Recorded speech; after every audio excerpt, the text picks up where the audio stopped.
3월 FOMC 회의를 앞두고 연준의 금리 인상 폭을 가늠해 볼 수 있는 제롬 파월 연준 의장의 발언이 공개됐습니다. 고강도 긴축이 필요할 경우에 금리 인상 속도를 더 높일 수 있다. 상당히 매파적인 발언들이 쏟아졌는데요. 이에 따라 이달 초 뉴욕 연준이 공개했던 달러 임페리얼 서클, 이 부분이 주목을 받고 있다고 합니다. 달러 임페리얼 서클 어느 부분에서 주목을 받고 있는지 오늘은 이 부분에 대해 알아보겠습니다. 도움 말씀에 한국경제신문의 한상춘 논설위원 나와 계십니다. 안녕하십니까? 네, 안녕하십니까? 네, 오늘 미국 증시, 확실히 파월 의장이 시장에 성급한 피벗 기대감을 좀 불식시키려고 단호한 입장을 내놨던 것 같습니다. 네, 이 방송 직전에 이 작가를 맡고 계시는 서 작가께서 바람 잘 날이 없다 하는 말씀을 하셨는데요. 예, 맞습니다. 이 파월 의장도 지금 종종 갈피를 못 잡는 것 같습니다.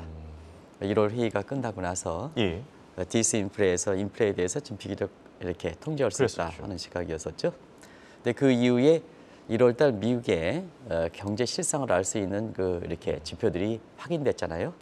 그래서 실업률도 3.5에서 예상은 3.6으로 갔는데 3.4로 떨어지고 소매 판매도 1.9에서 3%로 올라가고 물가도 CPI든 PPI든 전부 예상선을 웃다니까 이걸 반영해서 또 한 달 만에 발언을 의회에서 아주 강한 매파 반으로 이렇게 돌아섰다.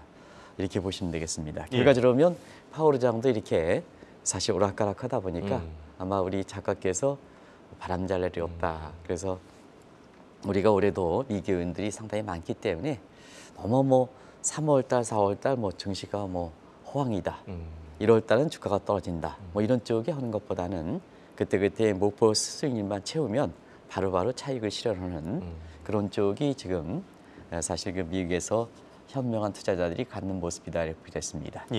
오늘 역시 파월 의장의 강한 매파 발언 예상보다도 굉장히 강하게 매파했어요. 근데 바탕은 실물 경제가 좋다는 얘기입니다. 그렇죠. 1월달 철지표.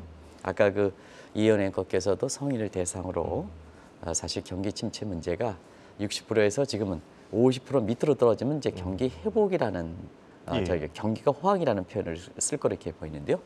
파월 의장도 경기가 좋다. 그러다 보니까 남아있는 물가분을 좀 잡아야 되지 않느냐 하는 과정에서 상원의 그 발언에서 굉장히 강하게 얘기했다 이렇게 됐습니다. 결국은 바로 3월 회의가 임박해 있다 보니까 3월에 금리 인상폭으로 연결되는 거죠. 그래서 0.25보다는 0.5%포인트 인상이 부각되는데요. 자, 이렇게 될 때는 3월 FOMC에서 0.5%를 이렇게 올릴 때는 파월 의장과 페드가 더 곤혹스러운 환경이 되시지 않겠느냐 하는 예상들이 벌써부터 나오고 있는데요. 왜냐하면 금리 인상폭이 작년 11월에 0.75%, 12월에 0.5%, 그다음에 1월, 2월까지 겹쳤죠. 0.25인데 다시 이것을 0.5% 보면 사실은 파월 의장이 일반 사람들과 뭐가 다르게 있느냐. 오늘 마켓워치에서 성인을 대상으로 해서 조사했던 경기 침체 가능성이 굉장히 낮아졌다. 이게 오히려 페드라든가 미국의 정책 당국의 통계보다도 더 맞는 게 아니냐 하는 그런 쪽에 실리가 많이 이렇게 실리는 것도 바로 파월과 페드가 강한 신뢰를 주지 못하기 때문에 그렇다 이렇게 볼 때 있습니다. 그리고 오늘 뭐니 해도 관심이 됐던 것은 어제도 말씀드렸습니다는 2년물과 10년물 간의 금리 역전성, 이게 사상 최대치를 기록하느냐 하는 문제를 어제도 말씀드렸는데요. 자, 오늘 정영국 PD께서 이게 관심이 됐으니까 2년물과 10년물, 30년물의 표로 된 그래프를 한번 보여주시기 바랍니다. 자, 강한 매파 발언을 통해서 정책에 민감한 것이 2년물이죠. 5%를 넘었습니다. 2007년에.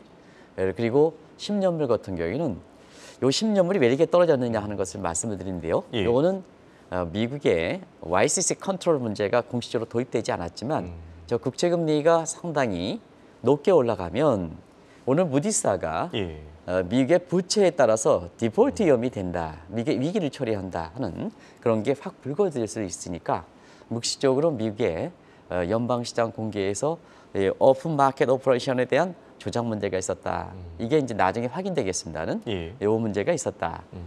왜냐하면 미국의 지금 대부분 국채에 부담되는 것은 10년물, 30년물 대부분 장기채에 해당되거든요. 장기채가 공교롭게도 다 떨어진 이유를 이렇게 봐야 되거든요. 그러다 보니까 시청자 여러분 아시겠습니다. 2년물은 정책에 대해서 매파 발언으로 저렇게 올랐는데 10년물은 저렇게 떨어지니까 장단기 금리 역전폭이 굉장히 확대됐다. 저 계산해 보시기 바랍니다. 예. 5.01에 3.97에 빼기를 5.01 하면 지금 104 베이시스 포인트가 나옵니다. 예. 1.04 베이시스 포인트가 납니다. 어제도 사실 1980년대에 기록했던 이렇게 사상 최대폭을 넘어서느냐 하는 건데요. 오늘 아마 그 수치가 동일하게 나왔을 겁니다. 그래서 이것이 사상 최대폭을 넘어설 거 이렇게 보이는데요. 이 문제는 결국은 달러 문제에 직결되는 문제죠. 예, 그래서 그렇죠. 오늘 달러 인덱스가 비교적 큰 폭으로 올랐습니다. 베이시스 포인트로 1.27 베이시스 포인트는 하루 만에 굉장히 큰 변동폭이다 하는 것을 말씀드리고요. 중심 통화이기 때문에 상승률로 보더라도 1.2% 올라간 것은 굉장히 강한 지다. 또 한 가지 말씀드리면 오늘 그 전 세계 통화에 대해서도 달러 인덱스가 이렇게 달러 가치가 강세를 보였던 것도 하나 뒷받침해 드리겠습니다. 그래서 오늘 원달러 환율이 의외로 좀 올라갈 수 있는 소지를 좀 기업인을 중심으로 해서 주목하실 필요가 있다는 걸 말씀드리겠습니다. 네, 오늘 파월 의장의 발언 이후에 이달 초에 발표됐던 뉴욕 연준의 달러 임페리얼 서클이 주목을 받고 있다고 하는데 이 부분을 좀 중점적으로 살펴봐야 될 것 같습니다. 네, 뉴욕 연준도 미국의 그 FOMC 멤버의 서울 3위 당연직에 해당되기 때문에 미국의 물가에 대해서 안정에 이렇게 그 책임을 갖고 있는 기관이지 않습니까? 오히려 그렇죠. 보면 굉장히 큰 기관이고요. FOMC 멤버들 이렇게 보면 오히려 뉴욕 연준의 사실 그 어떤 그 위상이라든가 책임이 크거든요. 그런 과정에서 오늘 인플레를 잡기 위해서 상원증권에서 강한 그 매파 발언을 하다 보니까 이달 초에 뉴욕 연준에서 발표했던 저 달러 임페리얼 서클이라는 게 뒤늦게 관심을 갖고 있다 이렇게 됐습니다. 자, 달러 임페리얼 서클 매일 한국경제TV에서 새로운 용어들을 좀 많이 이렇게 접하시는데요. 그게 경제 환경이 변했기 때문에 종전의 이론 가지고 설명하면 안 된다 하는 것을 말씀드리는데요. 요건 뭐냐면 페드가 인플레 안정을 위해서 저렇게 달러를 강세시키면 요 인플레 수치라는 거죠. 그렇죠. 그래서 글로벌 제조업이 좀 위축되고 그리고 세계 교육이 떨어져서 결과적으로 미국으로 사실 블랙홀 상태가 더 유지된다 이렇게 보시면 되겠습니다. 결과적으로 보면 자금적인 측면에서 달러 강세 또 미국의 자금으로 흘러 들어가면 국제 통화 제도에서 보면 사실 그 브레튼 우즈 체제, 달러 중심 체제에 이렇게 브레튼 우즈 체제가 더 강화되는 게 아니냐. 그래서 저 위에 달러 임페리얼 서클, 자 달러의 임페리얼 제국적인 서클 구조가 형성되느냐 하는 이 얘기가 지금 관심이 되고 있다고 됐습니다. 그런 각도에서 오늘 달러 인덱스가 100원대를 이렇게 가고 오늘 원달러 환율이 1,300원 내외에서 이렇게 왔다 갔다 움직이는데요. 최소한 환율이 그 상승하지 않겠느냐 이런 구조에서 세계 각국들 입장에서는 지금 탈미국, 탈달러화 이렇게 해서 노력하고 있지 않습니까? 이런 과정에서 뉴욕 연준이 인플레 책임을 갖고 있는 뉴욕 연준이 사실 달러 임페리얼 서클이라는 제목의 페이퍼를 발표하다 보니까 이게 페드의 의지, 미국의 의지 그리고 이전에 말씀드렸다시피 미국은 모든 기업을 빨아들이는 IR법, 인프레법, 그다음에 MSP 3종 세트를 말씀드렸지 않습니까? 그러면 경제 실무 사이드에서는 모든 기업을 받아들여서 지금 미국 경제에 좋은 거고 그다음에 자본적인 측면에서 달러 임페리얼 서클에서 자금을 빨아들이면 사실 그 바이든 정부의 이런 바이드노믹스의 실체가 이렇게 그 명확히 드러나는 것이 아니냐. 그래서 오히려 트럼프 정부보다는 바이든 정부가 BBA 액트 같은 소위 바이 아메리칸 액트 같은 미국의 보호주의, 무역주의를 더 강화되는 게 아니냐 하는 이런 시각이 점점 시각이 가면서 실체를 드러나는 것도 이 대목 중에 하나다 하는 것을 말씀드리겠습니다. 또 뉴욕 연준이 공개한 달러 임페리얼 서클, 이 실체를 좀 자세히 뜯어보면 달러 독주 체제를 의미한다 이런 평가들도 있습니다. 임페리얼은 제국주의는 닥트린과 비슷한 용어들이죠. 그렇죠. 그러다 보니까 사실 뉴욕 연준의 달러 임페리얼 서클이라는 것은 2021년 11월 달에 지금의 바이든 정부가 실질적인 경제 컨트롤 타워를 하고 있는 제닛 옐런이 미국의 인플레를 수출하기 위해서 달러 강세를 유지했던 그 정책을 다시 한번 강조하는 페이퍼가 아닌가 하는 시각이 이렇게 많이 전개되고 있어요. 그래서 뭐냐 국제적으로는 이게 관심이 되고 있다고 보겠습니다. 그런 장에서 사실 그 달러스 임페리얼 서클 같은 경우는 지금의 실질적 경제 컨트롤 타인 앨런 독트린이 다시 한번 오는 게 아니냐 하는 쪽에 앨런 독트린과 연관시키는 거거든요. 그러면 이제 덕트린 임페리얼 이 시대가 전개될 때는 중요한 것은 경쟁국 인정국가의 공생적 여부가 중요합니다. 예. 만약에 이게 충돌되는 제로섬 게임, 노무현 방식의 제로섬 게임은 덕트린 시대가 전개되지 않는다. 임페리얼 시대가 전개되지 않는다. 이렇게 판단하시면 되겠고요. 그다음에 이 미국의 이렇게 인플레 수출하기 위한 이런 달러 독주 체제가 인접국에 도움된다 하면 이 샤프리 로스의 게임 시어리에서 협력적, 공생적 게임 시어리 되기 때문에 이거는 덕트린 온다 이렇게 보게 됐습니다. 그런 과정에서 달러 문제 관련해서 이렇게 덕트린 시대가 온 것이 1990년대 중반 이후에 그때 당시에 빌 클린턴 정부의 재무장관, 지금의 앨런의 위치와 같은 루빈 시대인데요. 이때는 루빈 덕트린이 전개됐습니다. 얼만큼? 1995년 4월 18일 정확히 11시 8분에 N달러 환율이 79.8엔까지 갔습니다. 그래서 N달러 환율이 이렇게 강화가 되다 보니까 일본 경제가 침체되거든요.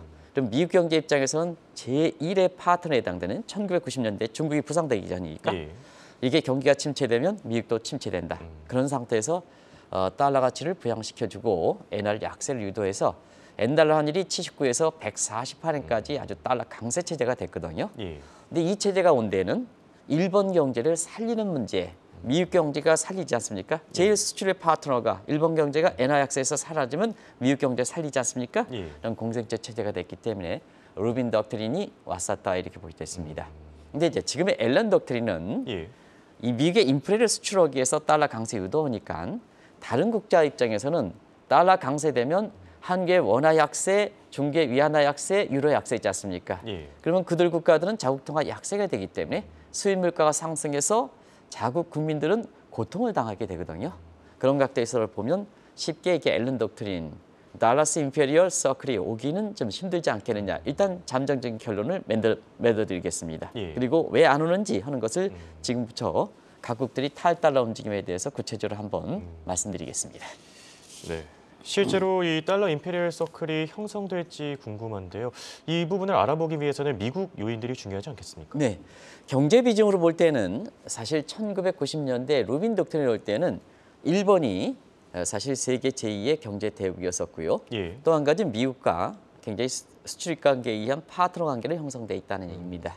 근데 지금은 이제 앨런 독트린 달러 임페리얼이 오려면 가장 중요한 게 지금은 중국이 부상돼 있고 그다음에 체제적인 측면에서는 신냉전 혈전 사회주의 체제가 굉장히 부상돼 있는 이런 상태이기 때문에 사회주의 국가들이 지금 어떻게 하고 있느냐 하는 문제가 사실 전 세계적으로 달러 강세 앨런 독트린이 올 수 있느냐 뉴욕 연준의 여기는 달러 임페리얼 서클이 올 수 있느냐 이 여부에 가장 중요한 관건이 사회주의 국가다 이렇게 보겠습니다.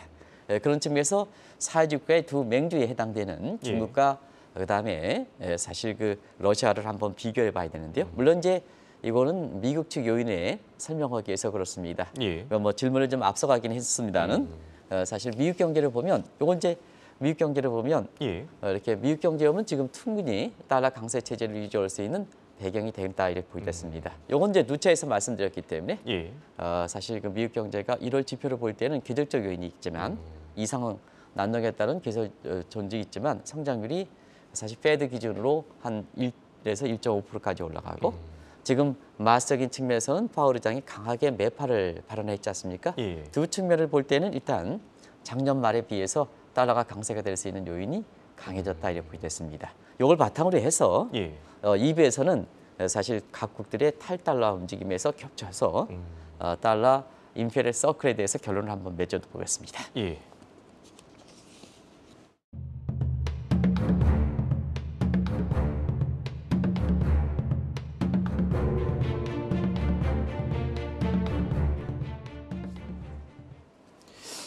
앞서 언급하신 것처럼 사회주의 국가들의 역할이 상당히 중요하다고 했습니다. 이 달러 임페리얼 서클을 방지할 수 있는 유일한 국가들이 사회주의 국가라는 말씀이십니까? 아무래도 이제 앞서 잠시 좀 말씀드리다가 미국 측 요를 이제 되돌아갔는데요. 그냥 자막 가지고 나머지 부분에 대해서 말씀드리겠습니다. 역시 지금의 파트너는 가장 중요한 게 중국과 러시아인데요. 사실 중국과 러시아 간에는 탈달러 움직임이 의외로 빨리 진행되고 있다. 그만큼 달러 임페리얼 서클이 이렇게 진행될 수 있는 가능성이 적다는 것을 이렇게 시사하는데요. 그 비중을 보겠습니다. 중국과 러시아의 교육 문제에 있어서는 한때는 달러 결제 비중이 90%까지 갔습니다. 그런데 작년 이후에는 이것이 45% 밑으로 떨어졌습니다. 그만큼 달러를 버린다는 얘기죠, 결제에서. 근데 우크라이나 전쟁 재개 이후에는 이것이 뭐냐, 30% 밑으로 떨어졌습니다. 그것이 이제 중국과 러시아 간의 탈달러 움직임이다, 이렇게 이제 보시면 되겠는데요. 그러면 어느 국가가 사실 저에서 어느 국가 통화가 저걸 대체하느냐 그런 측면에서는 역시 중국의 위안화가 대체하고 있다, 이렇게 이제 보시면 되겠습니다. 그런 과정에서 러시아 루블화 같은 경우에는 종이화폐이기 때문에 이렇게 러시아 루블화가 과거에 냉전 체제에서는 사실 중국을 제치고 맹주제지만 지금의 경제 실상을 그대로 보여주는 것이 결제 통화 비중이다, 이렇게 됐습니다. 그래서 양국 간의 지금 위안화 결제 비중은 20%를 넘었습니다. 위안화 결제 비중이. 그리고 러시아의 위안 보유국 같은 경우는 15%가 넘는데요. 그러면 그 축소폭만큼 누가 담당했느냐 하는 것을 좀 말씀을 드릴게요. 자, 달러 인덱스는 지금 한때 70%에서 지금 30% 밑이다. 근데 위안화는 저기 올라가긴 했지만 20%다. 그럼 누가 만들었냐 하는 각도에서 보면 유로가 많이 채웠습니다. 결과적으로 보면 바이든 미국이 동맹국을 끌어들이기 위해서 하지만 최근에 독일이라든가 이런 국가에서 보이는 것처럼 유럽 경제는 러시아라든가 이런 또 중국이라든가 이런 국가와 경제 비중을 떼어내야 떼어낼 수 없는 상황이거든요. 천연가스 이렇게 온도에 따라서 천연가스 이렇게 온도에 따라서 천연가스 가격이 결정되는 게 유럽 경제를 결정하고 유로를 결정하지 않습니까? 그렇죠. 그래서 저 갭은 유로가 결정되는 거다. 그래서 미국 입장에서도 동맹국에 해당되는 전도 유럽을 그렇게 이렇게 마음대로 핸들링할 수 없는 구조가 역시 달러 임페리얼 서클에 올 수 있는 가능성을 적게 하는 대목이다, 이걸 말씀드리겠습니다. 네, 하지만 이런 달러 임페리얼 서클 자체가 어떻게 보면은 또 한 차례 홍역을 치를 것이다, 이런 평가들도 있습니다. 그게 이제 결제망에 있어서 비중입니다. 최근에 보면 결제망에 있어서 보면 달러 중심 체제인 스위프트 결제망이 굉장히 위상이 떨어지는 승리인데요.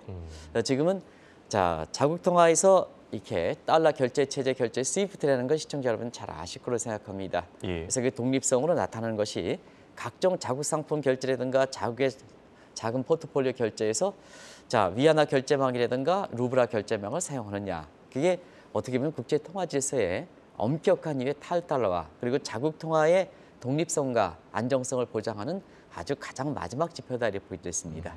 그런 과정에서 최근에 보면 스위프트의 달러 결제망에서 위안화 결제망에 해당되는 칩스, 이건 이제 미국의 4칩스와는 좀 다른 성격입니다. 공교롭게도 이제 영어 스페링이 똑같아가지고 제가 구별해서 말씀드리겠습니다. 이건 위안화 결제망입니다. 그리고 SPFS, 한국어로 그냥 요약해서 말씀드릴 수가 없어가지고 그냥 이니셜을 그대로 얘기하겠습니다. SPFS, 이건 루블화 결제망입니다. 이런 쪽으로 좀 다변하고 있다, 이렇게 됐습니다. 그런 과정에서 지금 뉴욕 연준에서 달러 인페리얼 서클에 대해서 앨런 독턴에 대해서 얘기를 하지만 다른 국가 입장에서는 사실 달러 중심의 브레튼 우주 체제는 또 한 차례 홍역을 맞을 것이다 하는 이 시각이 만만치 않게 좀 팽팽하게 대립되는 상태다, 이렇게 됐습니다. 그러다 보니까 오늘 사실 달러스 임페리얼 서클에 대해서 뉴욕 연준이 이달 초에 발표한 것이 다른 국가 입장에서는 굉장히 관심을 가질 수밖에 없는 거죠. 그렇죠. 그런 척이 이제 오늘 의회 증언의 매파 발언과 함께 앞으로 계속해서 이 문제는 언급될 수 있는 소지다 하는 걸 말씀드리겠습니다. 여기서 중요한 건 2차 세계대전 이후에 유일한 기축통화 역할을 해왔던 달러가 흔들린다면 과연 어떤 통화가 대체할 수 있겠습니까? 네, 이 대목도 이제 앞으로 3월 FOMC 회의가 끝나고 나서는 달러 가치 문제와 관련해서 국제통화제도 문제가 어차피 올해 같은 경우에는 G20 회담이라든가 잭슨홀 미팅이라든가 해서 결제통화 문제에 대해서는 굉장히 중요한 이슈가 되기 때문에 계속해서 아마 시청자 여러분한테 전해드릴 거로 이렇게 봅니다. 그러면 탈달러가 된다면 어떻게 될 것이냐 하는 측면에서는 지금 세계가 하나입니다. United States of World입니다. 그래서 왜 이렇게 결제통화 결제 법화에 해당되는 미국 달러와 위안화 이렇게 충돌이 되냐면 세계가 이미 하나인데 아직도 옛날 방식의 법화에 의한 달러, 위안화, 루블화 원화 고집하다 보니까 거의 충돌을 발 수밖에 없다, 이렇게 보였습니다. 그러다 보니까 지금 세계가 하나다 보니까 여기에 맞게끔 세계 단일 통화 문제가 앞으로 결제 통화라든가 국제 통화제에서 부상하지 않겠나, 이렇게 이제 보고 있는데요. 이런 문제에서는 그동안 꾸준히 논의가 됐습니다. 아예 그냥 차지의 달러를 달러스 임페리얼 서클이 어떤 뜻이냐? 달러라이제이션에서 아예 그냥 달러를 한국도 달러를 법정 통화로 하자. 중국도 법정 통화로 하자 하는 게 달러라이제이션입니다. 예. 그런 반면에 글로벌 유로화. 유로화가 지금 유럽적인데 자, 세계적으로 좀 확장시키자. 글로벌 유로화. 그리고 이제 여기 나왔으면 테라라는 용어가죠. 테라 하면 뭐 홍영커 이렇게 술을 좋아하시는지 모르겠지만 PRRA에서 예. 맥주를 생각하시는 분이 많은데요.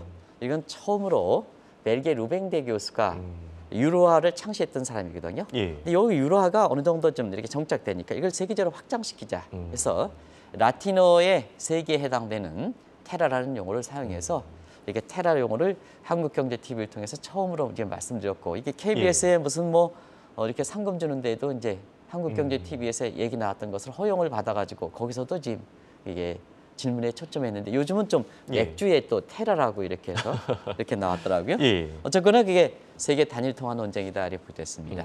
그리고 이제 근본이제 문제가 이제 나오는 거고 그리고 디지털 화폐 문제가 나오는 거다.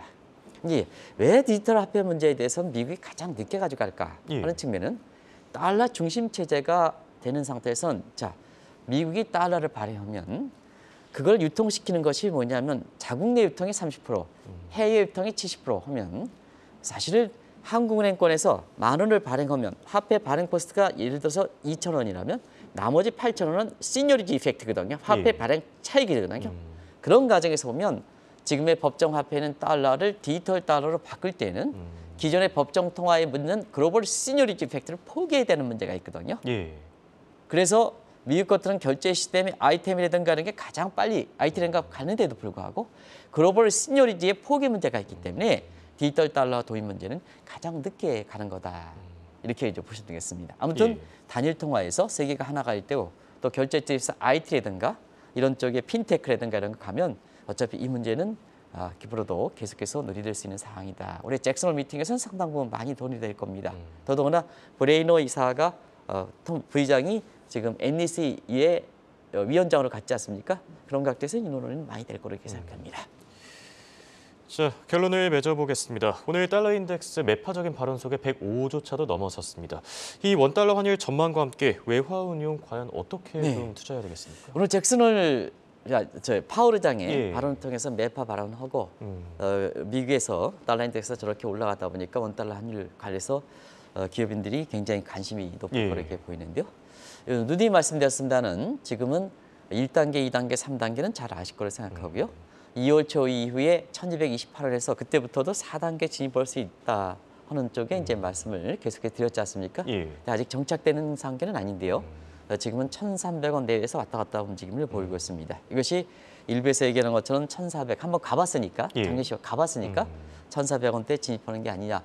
진입한다면 제4단계에 해당된다 이렇게 보게 됐습니다. 아직 확정되진 않고 있습니다는 그런 과정에서 우리가 보면 작년 10월 초에 이렇게 달러를 한번 팔아줬던 것은 잘 했던 정책이고요. 올해 들어서는 굉장히 변동성은 확대된다. 우리 서 작가께서 바람잘 날이 없다 하는 얘기는 그만큼 주가라든가 그다음에 사실 그 달러적인 측면에서 보면 추세선 트렌드가 무슨 상승이냐 하락이냐 대세 상승이냐 대래 하락이냐 이걸 하는 것보다는 변동성이 확대된다 이렇게 보게 됐습니다. 그래서 4단계 진입 여부에 대해서는 아직 확실한 근거는 나오지 않고 또 오늘 4단계 진입 여부에서 가장 관심이 있던 뉴욕 연정의 달러 임페리얼 서클 문제에 대해서도 일전에 방금 전에 말씀드린 것 같이 가능성이 적기 때문에 앞으로는 어떤 요인이 부각되느냐에 따라서 원달러이 올라가고 떨어지는 이 변동성이 확대되기 때문에 너무 이 부분에 대해서는 너무 강하게 사실 그 원달러이 1,400원 온다 이런 식으로 이렇게 다시 한번 본인의 입장에서 작년에 2,000원 갔던 사람이 환율만 올라가면 1,400원 얘기를 하거든요. 그런 각도보다는 오히려 올해는 변동성이 굉장히 확대될 가능성이 있기 때문에 수출은 좀 낮게 하고 누누이 말씀입니다. 수출은 좀 낮게 하고 수입은 높게 해라. 그러면 중간 라인에 가면 연말에 수출을 낮게 잡았던 건 한 차익이 생기는 거고 수입을 높게 했던 사람도 한 차익이 생겨서 연말에 근로자한테 보너스 준다. 그런 식으로 외화 운영하시면 되지 않냐 생각이 듭니다. 이렇게 오늘은 달러 임페리얼 서클을 주제로 얘기 나눠봤습니다. 지금까지 도움 말씀을 한국경제신문의 한상춘 논사위원이었습니다. 대단히 고맙습니다. 네, 고맙습니다.